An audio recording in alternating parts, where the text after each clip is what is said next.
The autumn twilight in Chicago draped the city in amber. The glass walls of the business district glowed as if each building held a furnace inside. On the 23rd floor of a modest design office, Emily Thompson closed her laptop after finishing the final client call of the day. Her shoulders ached from hours of sitting, but there was a satisfaction in her chest. 5 years ago, she had walked away from the corporate world with nothing but a rented desk, a second-hand computer, and a stubborn belief that she could build something of her own. Now, her small firm had 3 staff members, steady clients, and just enough reputation to keep new projects flowing in. Surviving in the world of freelance design had never been easy, but Emily carried her independence like a badge of honor.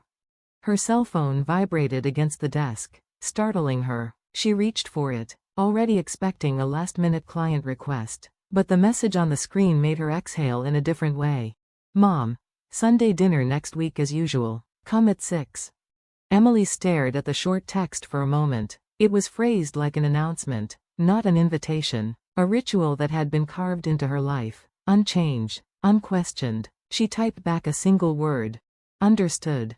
The Thompson family dinners had been a tradition for as long as she could remember. The house her father, Robert, had bought decades ago in a quiet Chicago suburb still stood like a monument to their family history. 2 stories, neatly trimmed hedges, the same oak tree that had shaded every childhood photograph. Robert, now retired from banking, spent his days in the garden or buried in newspapers. Carol, her mother, had retired earlier from her job as a school secretary and filled her time with church activities, neighborhood events, and the endless upkeep of appearances. And then there was Jessica, the golden child, the younger sister who had bloomed into exactly the kind of daughter their parents wanted, successful, charming, adored by clients in her real estate business, and adored even more by her family. Jessica wasn't married yet, but she had Brian, the long-term boyfriend everyone seemed to quietly assume would soon become her husband. Emily often wondered if they were already choosing wedding venues in their heads. That following Sunday, as Emily drove to her parents' house, she rehearsed the same mental armor she always did. Family dinners weren't hostile. No one insulted her. No one yelled. And yet, she always left them feeling as if she'd been standing on the other side of a glass wall, present, but not part of it. When she pulled into the familiar driveway, her mother opened the door almost instantly, as though she had been waiting just for Jessica and Emily to arrive. Carol's hair had gone completely gray now. She wore it cropped close to her head in a way that somehow made her look both older and sharper. She hugged Emily quickly, a polite, almost perfunctory greeting, before hurrying back to the kitchen. "Where's Dad?" Emily asked, slipping off her coat. "In the study. Jessica will be here soon," Carol called over her shoulder, her voice already half swallowed by the sounds of pots and pans. The dining table was set for 4. Every fork and napkin placed with military precision. Emily walked down the hall, following the faint scent of roasted chicken and garlic. She found her father in his study, reading the local paper with his glasses perched low on his nose. He had grown softer around the middle since retirement, but his presence was still steady, almost immovable. "Emily," he said, glancing up with a small nod. "You're here. How's work going?" "It's good," she said, settling into a chair. "I've been getting new clients lately. It feels steady." "That's good," Robert said, nodding again, but within seconds his eyes dropped back to the newspaper. "Jessica sold a big property last month. You know, she's really doing well. You girls are both keeping busy." The words were meant to be even-handed, but they slid over Emily like water over stone. Her father didn't mean harm, she knew, yet somehow Jessica's accomplishments always seemed to come with more weight. More applause. The front door opened with a clatter. A bright, ringing voice filled the house. "Everyone, I'm home." Jessica swept into the dining room, a burst of cold air and energy, her shoulder-length blonde hair bouncing as though it too shared her enthusiasm. Her cheeks were flushed pink from the wind, and she moved as if she had been born to fill every room she entered. "Emily," she squealed, wrapping her sister in a tight hug before Emily could even stand. "It's been so long." Emily let herself be embraced, smiling despite herself. Jessica's warmth was genuine, almost overwhelming. It was impossible not to respond to it, even if Emily always felt a half step behind in her presence. Dinner unfolded as it always did. Carol's roasted chicken, potatoes baked to perfection, a bottle of red wine opened for the occasion. Conversation, inevitably, orbited around Jessica, her latest listings, the glowing praise of her clients, plans she and Brian had for next month. Their parents leaned in to listen, laughter bubbling out at her every story.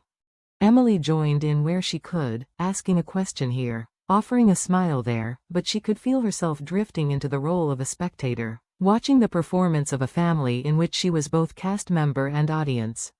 "Oh, I'm going to Miami next month," Jessica announced suddenly, dabbing her mouth with a napkin. "With Brian. His friend has a condo there, so we'll be staying with him. It'll be like a mini vacation." Carol's face lit up. "How wonderful. You two deserve it. Take lots of pictures for us." Emily swirled the wine in her glass, staring at the deep red liquid as though it held an answer. A small, inexplicable unease stirred in her chest. Not jealousy, not even loneliness, something vaguer, a quiet reminder that she didn't quite fit here. When dinner ended, Emily stood to leave earlier than the others. She blamed it on work in the morning, but the truth was she was exhausted, drained not by the evening itself, but by the effort of existing within it. At the door, her mother called out the same farewell she always did. "Drive safely. See you next month." Emily slipped on her shoes and forced a smile. "Thank you for the meal." As she pulled away from the house, she glanced back at the warm yellow glow spilling from its windows. Inside, she imagined her parents and Jessica laughing together, cleaning up, maybe opening another bottle of wine, a scene painted with comfort and belonging. But as she drove into the quiet, dark streets of the suburb, an indescribable loneliness pressed against her ribs. The house was home, and yet, she realized, it hadn't truly been hers in a long time. It felt as though she alone lived in another world, close enough to see, but never close enough to enter. Been just a freeze.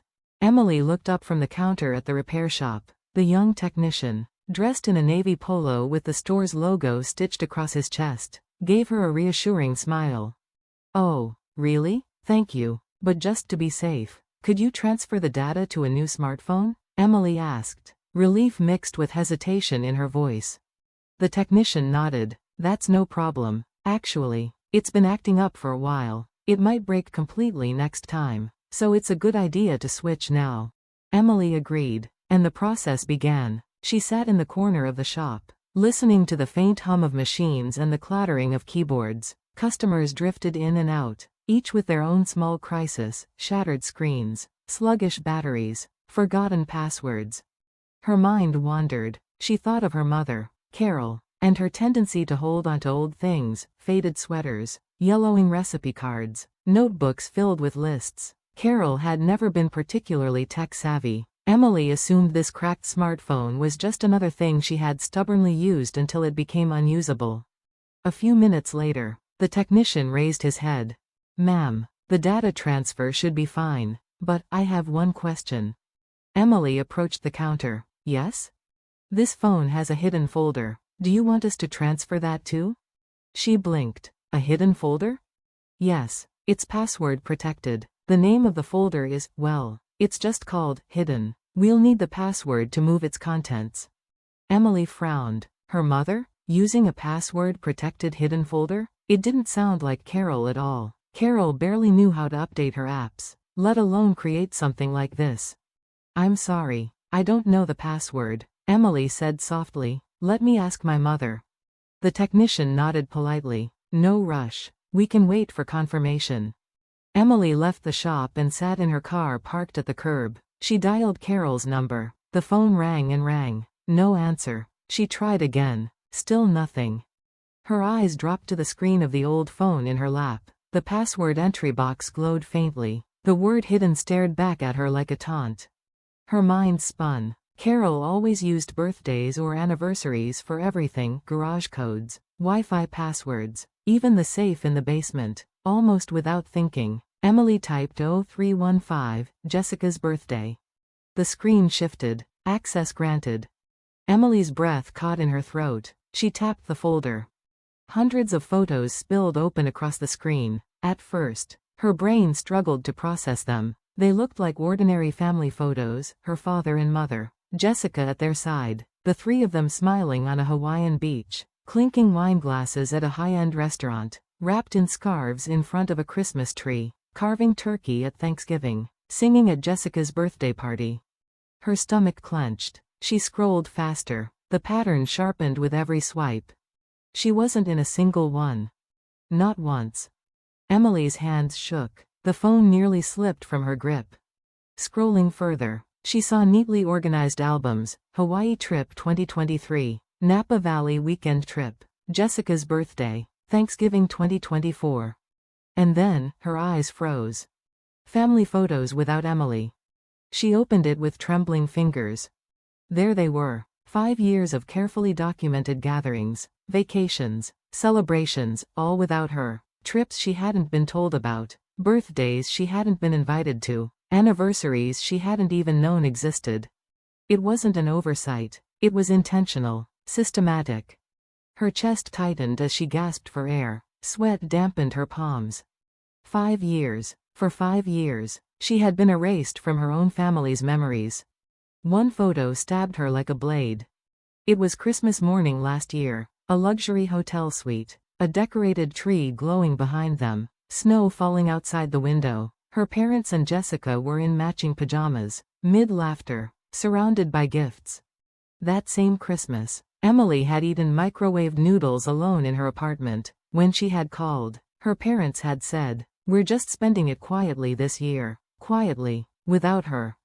Tears blurred her vision. She scrolled to the dates. A clear pattern emerged. Every time she had said she was busy, or when she couldn't attend family dinner, they had scheduled something grand: trips, events, celebrations. It was as if they had been waiting for her absence. Emily stumbled back into the shop. The technician looked up, startled by her pale face. "Ma'am, are you okay? You look unwell." "Cancel the transfer," Emily whispered. Her voice shook. "Just return the phone as it is." "But the malfunction isn't fixed." "That's fine." She left before he could say more. Back in the car, she stared at the phone lying on the passenger seat. Her hand hovered before she finally unlocked it again. Some part of her needed to know more, even if it shattered her further. She opened the messaging app. There it was, a group chat. A real family. Her breath caught. She scrolled. Dozens, hundreds of messages filled the screen. Conversations between her parents and Jessica. At first, small things, plans for dinners and vacations, but the language cut like knives. Jokes about how peaceful things were without Emily. Messages about how she'd just ruined the mood. Remarks about her being too serious, too different, too much. The deeper she scrolled, the worse it became. Her existence had been reduced to an obstacle, a shadow to be avoided. Emily's vision blurred again. She dropped the phone onto the seat, covering her mouth as a sob tore from her chest. 5 years of confusion, of wondering why she never felt like she belonged, why there was always something slightly off, why her family felt like strangers, every question answered in one cruel revelation. She wasn't loved, she wasn't wanted, she wasn't part of them. Her hands trembled violently as she started the engine. Confronting them flashed through her mind, but she knew she didn't have the strength. Not yet, maybe not ever. Instead, she opened her own family chat, the one titled Thompson Family. With numb fingers, she typed, "Don't contact me anymore." She pressed send. The message whooshed into the void, final, irrevocable.